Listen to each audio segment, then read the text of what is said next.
Olá, amigas e amigos do Jornal do Meio-Dia da TV Itaperá. Hoje, terça-feira, e como toda terça-feira, o nosso encontro semanal para falarmos sobre medicina e saúde. Um programa com patrocínio da VKM Seguros, protegendo os seus sonhos. Bem, nós tivemos a honra de receber o Dr. Rodrigo Espíndola.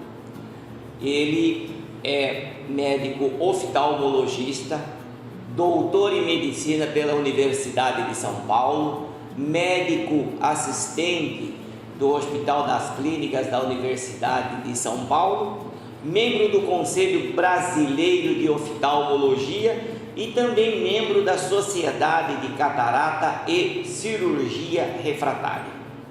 Então, diante da repercussão do programa, nós tivemos também, pela gentileza do Dr. Rodrigo de se colocar à disposição do nosso programa, né? Nós separamos um tema a pedido de várias pessoas, e um tema logicamente de oftalmologia, que nós vamos falar a respeito da prevenção contra a cegueira. Então, Dr. Rodrigo, mais uma vez, muito obrigado pela sua presença aqui na nossa TV Itaperá, no nosso programa, o Jornal do Meio-Dia. E diante da repercussão do programa anterior, nós mais uma vez o convidamos e você gentilmente atendeu o nosso pedido. É sempre um prazer, Cláudio, falar para você, para o Itaperá e para todo o seu público. Muito obrigado.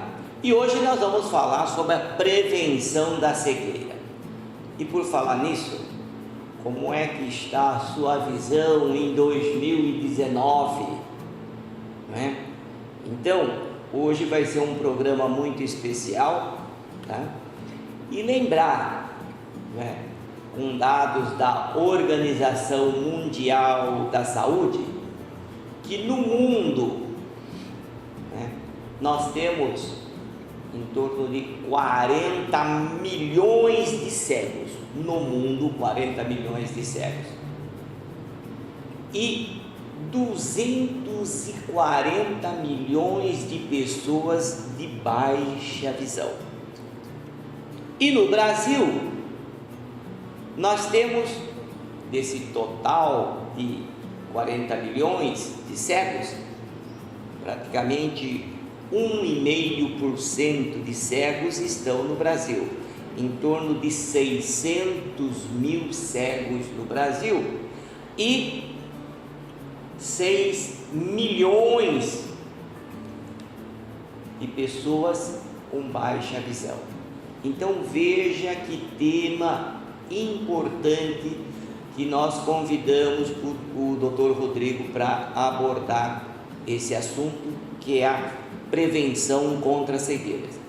São dados realmente impressionantes, né, doutor Rodrigo? Você vê, Cláudio, quando você fala esses números, né, e eles estão corretos, assusta. E assusta ainda mais, grande parte desses casos poderiam ser prevenidos, né? E a grande maioria desses casos também podem ser tratados e não estão sendo tratados adequadamente. Veja que aqui no Brasil tem cegueira em criança por falta de óculos. Um óculos básico para uma miopia, para um astigmatismo, com armação básica, custa nem R$200. Então a gente, os médicos, o governo, a gente está perdendo até para coisas simples do dia a dia. Então, esses números são estarrecedores e por isso que a importância desse bate-papo para a gente alertar a população sobre algumas doenças e como preveni-las, né? E para reforçar isso que você falou, né, os dados mostram que em torno de quase 80% desses casos, né, de problemas visuais e cegueira, realmente do jeito que você falou, que poderiam ser evitados se tivesse ações preventivas, né? e a gente minimizar toda essa estatística. Mas, em falar nessa prevenção contra a cegueira, não é? Vamos começar com as crianças. Sim. Então, vamos falar então um pouco dessa faixa etária que vai de 0 a 14 anos. O que nessa faixa etária pode levar à cegueira ou ao paciente ter uma baixa de visão permanente para a vida adulta? Então, tudo começa num pré-natal bem feito, né? Existem algumas doenças que podem acometer a gestante, que podem impactar no recém-nascido, né? Principalmente são as doenças infecto-contagiosas, HIV, sífilis, citomegalovírus, rubéola, toxoplasmose. A gestante tem que fazer um pré-natal adequado, a coleta desses exames para a gente prevenir, alguns casos dá para a gente prevenir que o recém-nascido seja acometido já, né, no útero da mãe dessas doenças e podem levar a cegueira, glaucoma, catarata, enfim. Então, um pré-natal bem feito é o começo da prevenção da saúde. Quando a criança nasce, a gente até conversou rapidamente no programa passado sobre o teste do olhinho, né? Para quem não viu, o teste do olhinho é obrigatório, é o pediatra que faz já na sala do parto, na recuperação do recém-nascido. Ele coloca uma fonte de luz nas duas pupilas do recém-nascido e observa se o reflexo vermelho está presente. Aquele reflexo vermelho alaranjado de quando a gente tira uma foto e não gosta que saia aquele reflexo, a gente até tira no Photoshop. No recém-nascido é importante a gente observar, o pediatra observar esses dois reflexos bonitos, vivos, brilhantes. Caso algum dos olhos esse reflexo esteja ausente ou apagado, ele deve ser referido imediatamente ao oftalmologista, né? A criança pode estar sendo acometido de catarata congênita, um tumor que é o mais comum nessa faixa etária, é o retinoblastoma, um tumor na retina que pode levar até a morte da criança, descolamento de retina, glaucoma. Então são todas doenças gravíssimas nessa faixa etária que, se não tratadas logo, podem levar a criança à cegueira na vida adulta. Correto.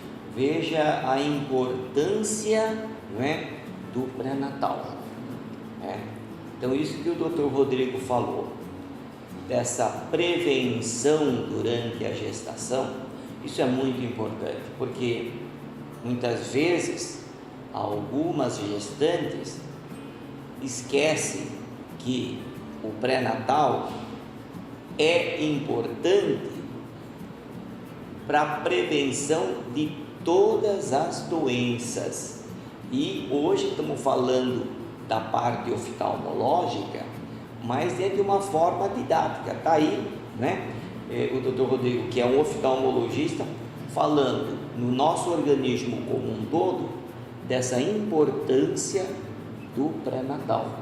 E relembrar, não é porque, por exemplo, doenças que antes a gente já achava que estava diminuindo, principalmente a sífilis, né? O HIV, né? Então são doenças que estão voltando, e aí a importância que o Dr. Rodrigo fala para a prevenção da cegueira no recém-nascido. Perfeito. Tá? E, Cláudio, uma outra coisa importante falar das crianças, daqui a pouco a gente vai falar sobre os adultos também, são os acidentes domésticos em criança. Então, quando existe um brinquedo com as recomendações da idade, acima de 3 anos, seu filho tem 2, 1, é fundamental respeitar isso. Correto. Existem brinquedos que são um pouquinho mais pontiagudos, pequenos, elásticos, arames. Isso tudo pode ir para o olho da criança, causar laceração de córnea, até casos mais graves, perfuração.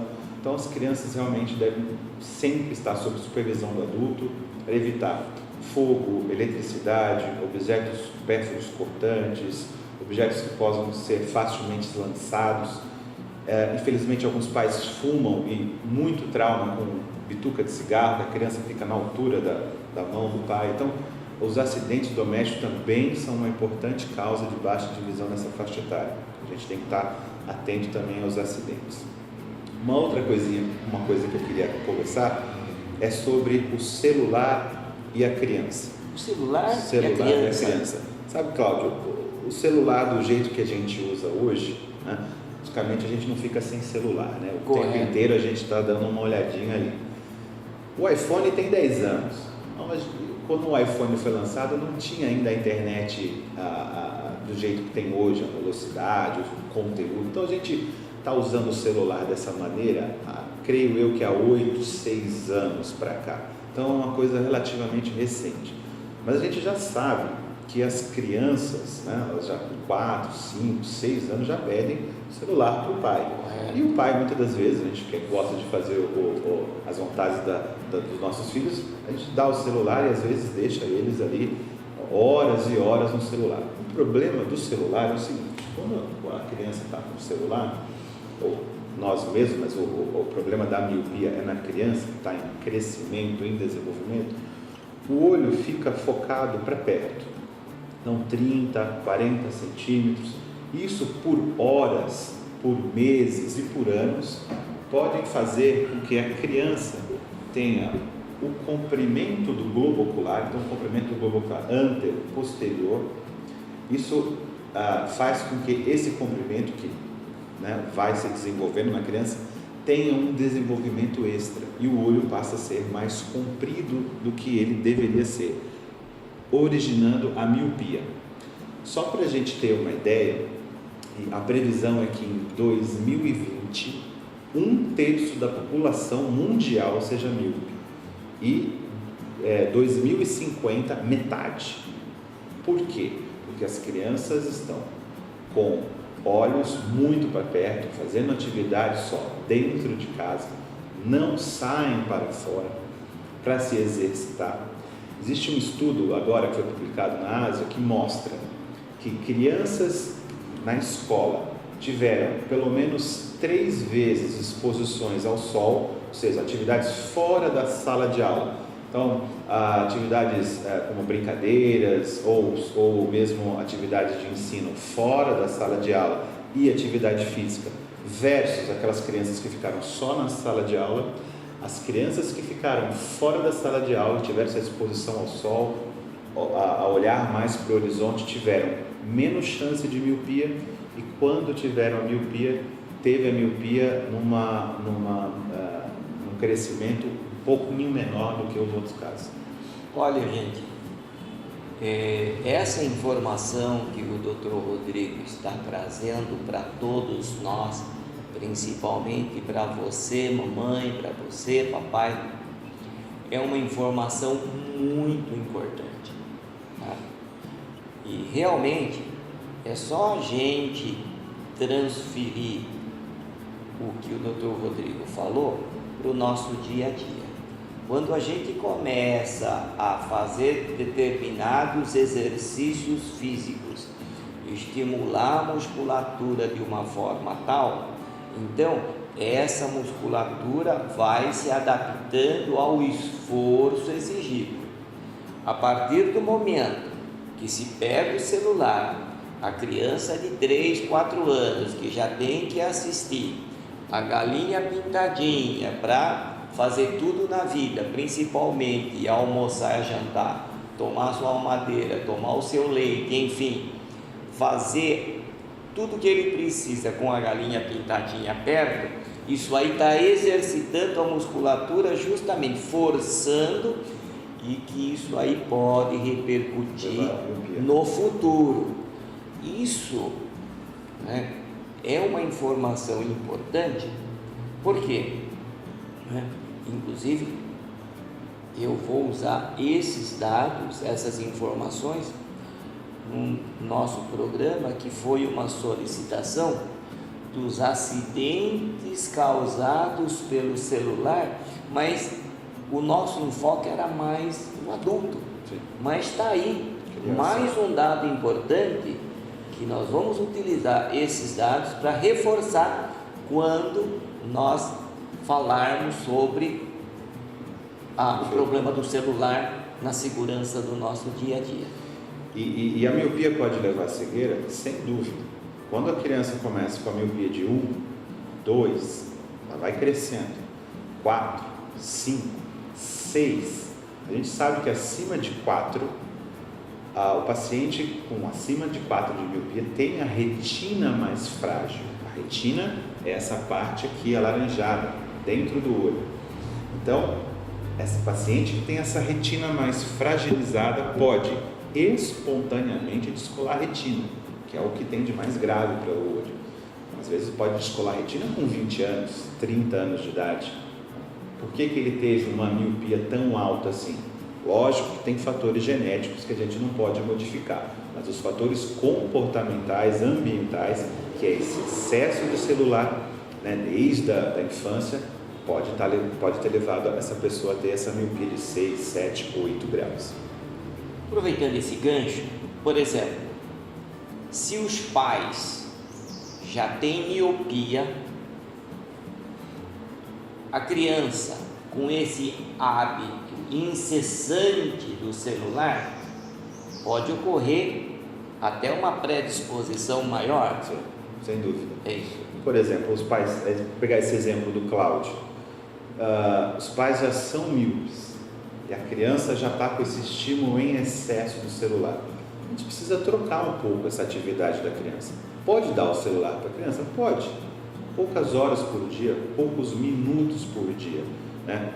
Tudo em excesso é exagero, né, Cláudio? Uma taça de vinho é uma delícia. Exato. Agora, tomar 2 garrafas na sequência, você vai prejudicar a sua saúde. Então, pouca exposição ao celular, estimular essa criança a fazer atividade física, né?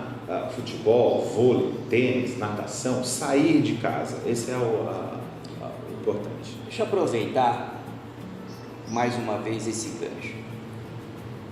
Aqui no nosso programa, nós, lembrando de programas anteriores que a gente fala de celular, isso, aquilo, de forma nenhuma, né, a gente está dizendo que o celular não é uma coisa importante. É isso que o Dr. Rodrigo falou. O celular, tudo bem, o uso normal. O grande problema realmente é o excesso. É esse o excesso, é que nós alertamos sempre os pais, principalmente, né, que pode acarretar efeitos nocivos.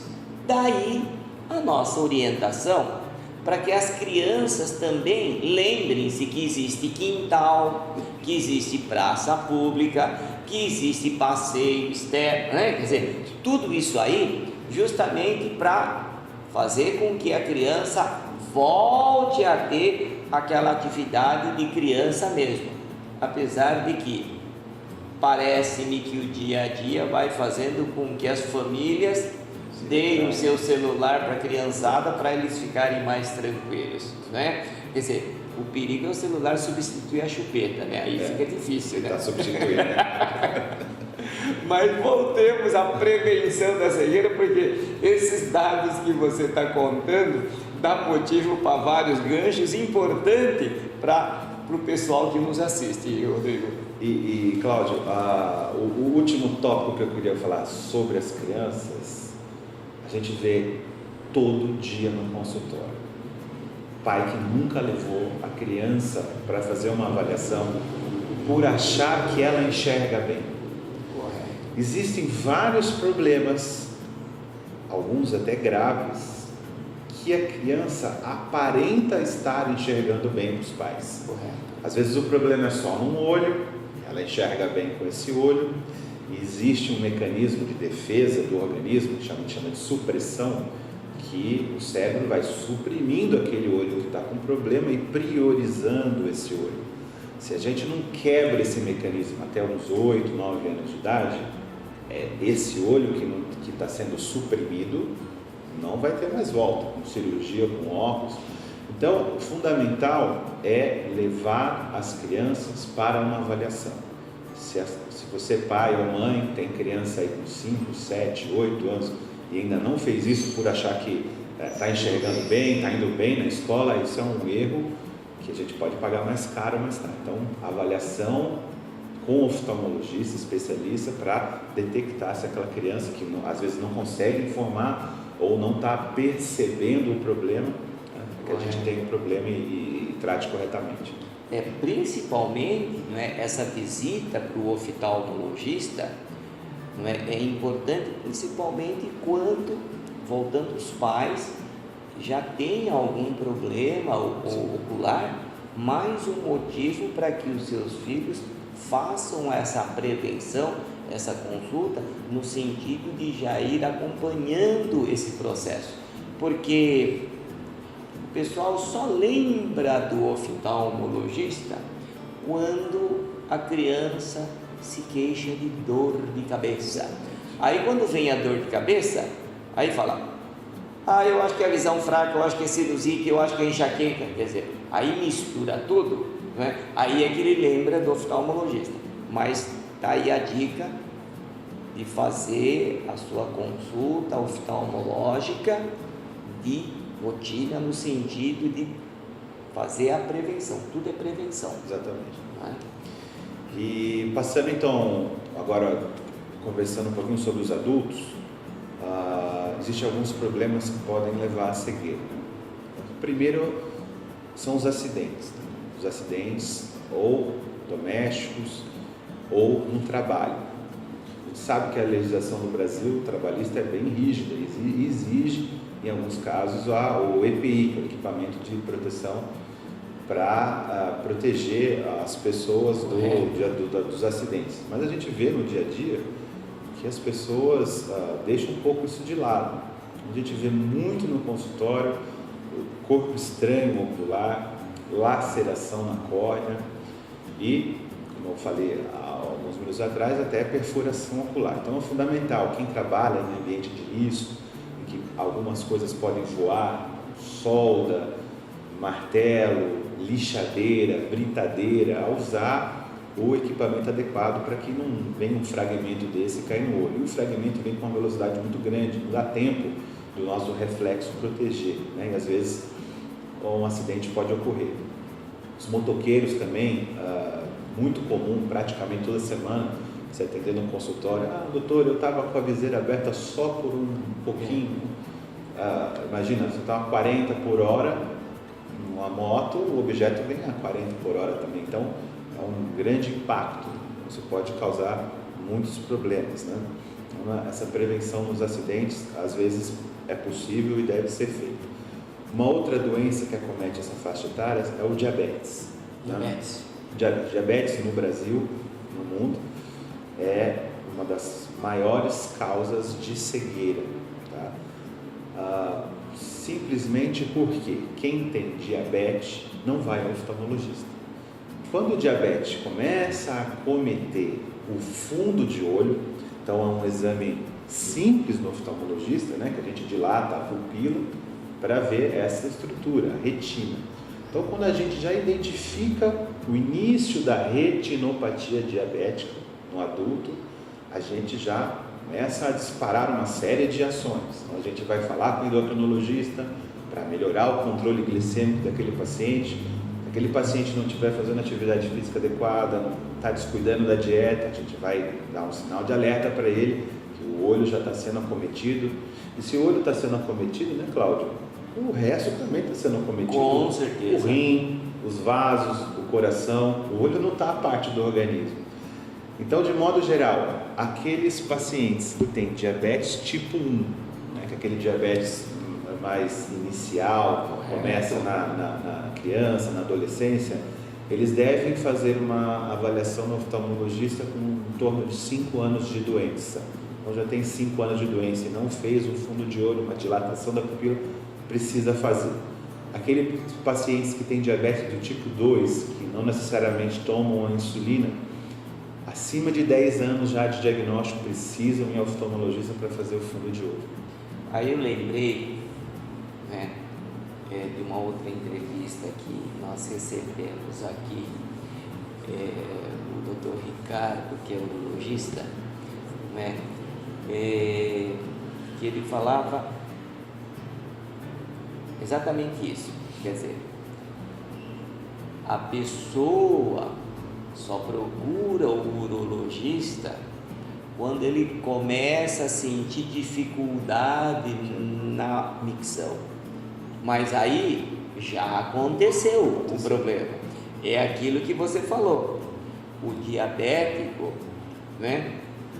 Ele procura o oftalmologista quando ele já começa a ter algum problema. Aí ele já vê que, puxa vida, já estou com um problema de visão, aí eu vou procurar o oftalmologista, né? Porque o problema da visão assusta, é uma das coisas que todo mundo quer para ontem, quando acontece alguma, né? Deixou todo esse tempo, mas depois quer para ontem, né? Então, essa informação, principalmente quem tem diabetes, né? Seja do tipo 1, principalmente do tipo 1, mas do tipo 2 também, essas orientações da visita oftalmológica, mesmo sem ter sinais oculares, é muito importante, inclusive para o prognóstico, para o tratamento, não é? Da glicemia. Exato. Não é? Exato. É muito importante essa observação. Quando a lesão do diabetes está no início, os tratamentos são ótimos. Laser, simples controle glicêmico mais rigoroso. Agora, quando o diabetes já leva ao edema de mácula, a hemorragia, aí já é necessário fazer procedimentos mais complexos nesse olho, e aí pode impactar na visão dessa pessoa, às vezes com 40, 50 anos de idade. Isso é muito ruim. Correto. E Cláudio, diga, Cláudio. E nós temos outras patologias, né, no adulto, Sim. né, além da diabetes, que é a mais comum, digamos assim, né, que nós temos que ter um cuidado muito grande na prevenção da cegueira, né, em relação às doenças da mácula, né, tudo isso aí também são coisas que essa visita com o oftalmologista é importante. Sim, exatamente. Uma outra doença que você começou a comentar é a toxoplasmose. A toxoplasmose é uma doença muito prevalente no Brasil. Praticamente todo indivíduo já teve contato com esse parasita, que é o Toxoplasma gondii, né? O Toxoplasma gondii vive principalmente em gatos, né? Não é em todos os gatos, são os gatos infectados, não vamos colocar a culpa em todos os gatos aqui. E ela é transmitida para o homem pelas fezes do gato. Então, quando a gente vai manipular ali, né, em casa a caixinha de areia do gato, a urina, as fezes, a gente precisa lavar bem a mão, ter uma higiene adequada para manipular os alimentos, evitar comer alimentos crus ou mal passados. As verduras precisam ser bem limpas, né? Os ovos bem cozidos. Então, tudo isso a gente pode prevenir a toxoplasmose. E a toxoplasmose, quando atinge a visão, pode, dependendo da localização da retina que ela é acometida, pode levar à cegueira. Então, próximo ao nervo óptico, próximo à mácula, isso causa uma inflamação da retina, uma inflamação intraocular, né, do olho, muito importante e muito grave. Então, é uma doença muito comum que a gente vê muito levando à cegueira. Então, ao mínimo sintoma de olho vermelho, embaçamento visual, turvação ou dor da visão, ou dor no olho, precisa ir para o oftalmologista e não pode esperar. Você tem que ir no oftalmologista hoje, imediato, ou no máximo em um dia, para fazer o fundo de olho e toda a avaliação. Correto. E aquela degeneração? A degeneração macular relacionada com a idade é a DMRI. Muita gente nunca ouviu falar nisso. E nos países ricos, a causa número 1 de cegueira na população acima de 60 anos. Número 1 de cegueira. O que é a DMRI? É uma doença que acomete um espaço importantíssimo da retina, que é a mácula. A mácula é responsável pela visão central. Quando a gente foca em um objeto, é a nossa mácula que está ali proporcionando para a gente aquela visão. Isso começa com pequenos depósitos na mácula, e esses depósitos de antioxidantes, gordura, vários materiais, começam a aumentar, a se coalescer, e isso pode dar a forma mais grave da doença, que é a DMRI, forma úmida, e isso impactar na visão do paciente. Geralmente o paciente fica com uma mancha preta, escura, no centro da visão. Essa forma tem tratamento, né? O tratamento é feito à base de injeções intravítreas, injeções dentro do olho. Às vezes o paciente precisa de 1, 2, 3, 6, 10 injeções.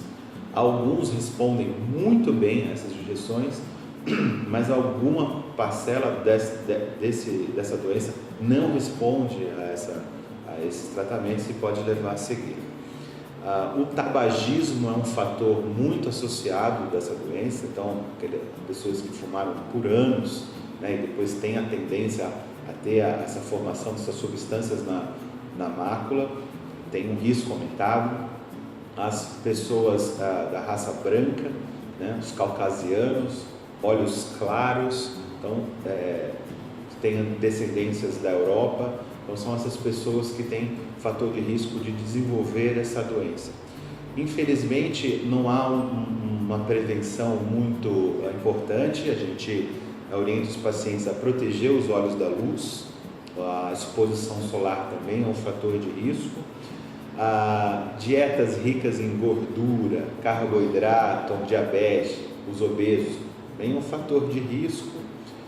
Parar o tabagismo, né, e fazer o acompanhamento anual ou às vezes semestral ao oftalmologista, quando a gente já identifica a forma inicial, para instituir o tratamento se a forma inicial for transformada para a forma exudativa. Então essa é a DMR. Maravilha. Nós tivemos várias pessoas que solicitaram, inclusive, uma abordagem específica, né, a respeito dessa doença macular degenerativa com a idade, né? E nós estamos aproveitando a sua vinda justamente, né, para levar essa informação a essas pessoas que me solicitaram para que alguém pudesse falar sobre isso aí. E mais um detalhe que o Dr. Rodrigo comentou no programa anterior, quando ele esteve na nossa programação, que é em relação ao óculos de sol, né? Quer dizer, frisando, muito cuidado com esses óculos de sol que você compra sem uma orientação profissional, né? Por quê? Porque você pode estar comprando um óculos sem aquela proteção da radiação. Sem o filtro. Sem o filtro. Né? Como a gente falou, né, Cláudio? Você pegando no óculos de sol, a gente a olho não consegue ver se ele tem um filtro ou não. Então, correto. É fundamental a gente saber a procedência desse óculos. Correto. E, né, mais uma vez, a alimentação é um fator importante, né? Essa alimentação, digamos assim, equilibrada, que nós estamos acostumados a falar, né? As gorduras, os carboidratos, né? Mais uma vez o tabagismo entra, né, na questão das consequências, né, na nossa saúde, e também nós estamos vendo em relação à oftalmologia as consequências maléficas que isso pode ocasionar, né? Então veja quanta coisa que a gente está falando a respeito da prevenção contra a cegueira, né? O que mais, doutor Rodrigo? Mais alguma outra informação para quem nos assiste? E sim, a gente pode falar sobre o glaucoma, né? Muita gente pergunta sobre o glaucoma e não sabe o que é o glaucoma. O glaucoma é uma doença do nervo óptico. Então, a gente estava falando da degeneração macular, que é uma doença da retina, da mácula. O glaucoma é uma doença do nervo óptico. O principal fator de risco do glaucoma é o aumento da pressão dos olhos, que não tem nada a ver com a pressão arterial. Muita gente fala, hoje eu tenho hipertensão arterial, posso ter glaucoma? Você até pode, mas não pelo fato de você é hipertenso. Essa informação é importante, Exato. viu? Essa informação é importante. Uma coisa não tem nada a ver com a outra. Correto. Né? Só chamando a atenção, né, sobre esse detalhe, porque a vantagem de eu fazer esse programa, né, é que eu trago pessoas, né, que traz as informações e eu aproveito todas essas informações. Eu gosto de frisar esses detalhes para quem nos assiste, né? Por exemplo, no caso do glaucoma, o glaucoma, né, ele é uma doença, né, que está relacionada à lesão do nervo óptico. Exato. Tá? E isso aí, o aumento da pressão intraocular, né, é uma das, digamos assim, uma das causas, né, do glaucoma. Isso. Correto. E qual é o sintoma do aumento da pressão dos olhos? Nenhum, Cláudio. Então, É uma doença silenciosa. Fazendo uma comparação, né, é o seguinte: o aumento da pressão dentro do olho não tem relação com a nossa pressão arterial. Porém, aproveitando aquilo que você falou, quem tem o aumento da pressão intraocular, né, pode não ter sintoma nenhum. sim. A exemplo de quem tem pressão arterial, que muitas vezes a pessoa não tem sintoma nenhum, né? Mas está com a pressão arterial elevada. Mas vou frisar, a pressão intraocular não tem nada a ver com a pressão arterial. Não é porque a pressão arterial está elevada que eu também vou ter a pressão intraocular elevada. É só para separar as coisas e dar a informação correta, né? Porque você que nos assiste são os elementos multiplicadores daquilo que nós orientamos a quem nos assiste. E falando um pouco do sintoma, que eu falei que era nenhum, aí algumas pessoas podem falar: poxa, doutor, mas eu achei que o glaucoma dava dor. Sim, o glaucoma dá dor. É um tipo especial de glaucoma, muito mais raro, que pode levar ao glaucoma agudo. Quando a pessoa está na crise do glaucoma agudo, a pressão dos olhos dela se eleva muito rápido para patamares muito altos.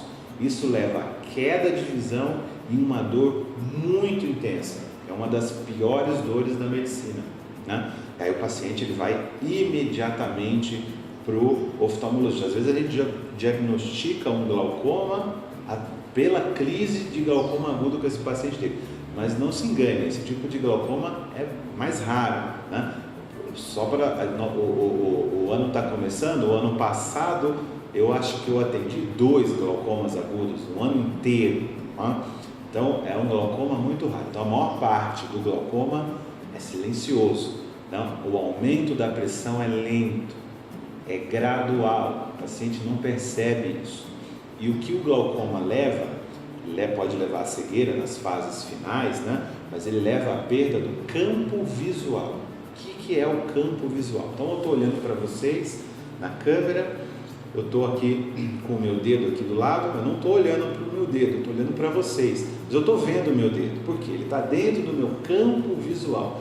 Então o glaucoma, a pessoa vai perder no campo visual de fora para dentro, e a visão central é preservada, então ela não percebe que está perdendo campo visual, porque esse processo é lento. Então, nas fases finais ele fica com um tubo de visão, é a visão tubular que a gente chama. Visão tubular. Não tem mais o que fazer, é irreversível, e da visão tubular para a perda total da visão é um tubo. Então, o importante é fazer a avaliação, né? O que a gente está frisando no programa inteiro. Você tem mais de 40 anos, nunca foi oftalmologista, se sente bem, nem sabe se tem glaucoma na família, precisa fazer uma avaliação para a gente medir a pressão do olho. A medir a pressão do olho leva 2 minutos, não dói absolutamente nada e é um exame fundamental para a gente ver se você tem já esse fator de risco para desenvolver o glaucoma. Correto. Doutor Rodrigo, é o seguinte, eu quero fazer mais uma vez um convite a você, apesar da sua agenda bastante difícil, mas nos separar numa outra oportunidade de falar sobre o glaucoma. É possível isso numa outra oportunidade? Com certeza. Porque é tanta gente, né, que Muito. precisa saber a respeito do glaucoma, né, que eu acho que mereceríamos fazer uma abordagem específica a respeito do glaucoma. Eu não sei se isso é possível. Isso é um prazer. Bom, eu acho que essas informações, não é, a respeito da prevenção da cegueira, o Dr. Rodrigo começou a falar das crianças e depois dos adultos. Guardem bem essas informações, repassem a seus familiares, a seus amigos, essa importância que existe em relação à prevenção, não só, né, da parte oftalmológica que estamos vendo aqui, mas deu para ver aqui que a prevenção é importante no geral, né? E especificamente hoje que estamos abordando a prevenção da cegueira, veja quanta coisa importante que nós levamos ao conhecimento a você que nos assiste, não é? Mais alguma outra informação, doutor Rodrigo? Eu acho que é isso, Cláudio. Só tenho a agradecer mais uma vez o espaço de falar com o seu público. Como já disse, eu te acompanho já há algum tempo. Só tenho a agradecer e parabenizar pelo sucesso e me colocar à disposição de vocês.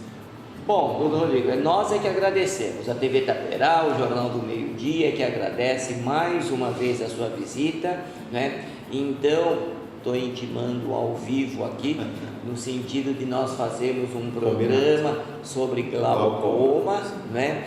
Então, você que tem algumas perguntas que gostariam de fazer para nós dar tempo suficiente de vir até a redação, não é, aqui da nossa TV Itaperá, né? Fazer algumas perguntas para que a gente possa transmitir ao Dr. Rodrigo. E atentem para esse programa, veja quanta coisa importante que falamos a respeito da prevenção da cegueira. A você que nos assiste, muito obrigado, e no nosso próximo programa, na próxima terça-feira, nós estaremos aqui com o nosso encontro semanal, com o patrocínio da VKN Seguros, protegendo seus sonhos. Até lá, muito obrigado.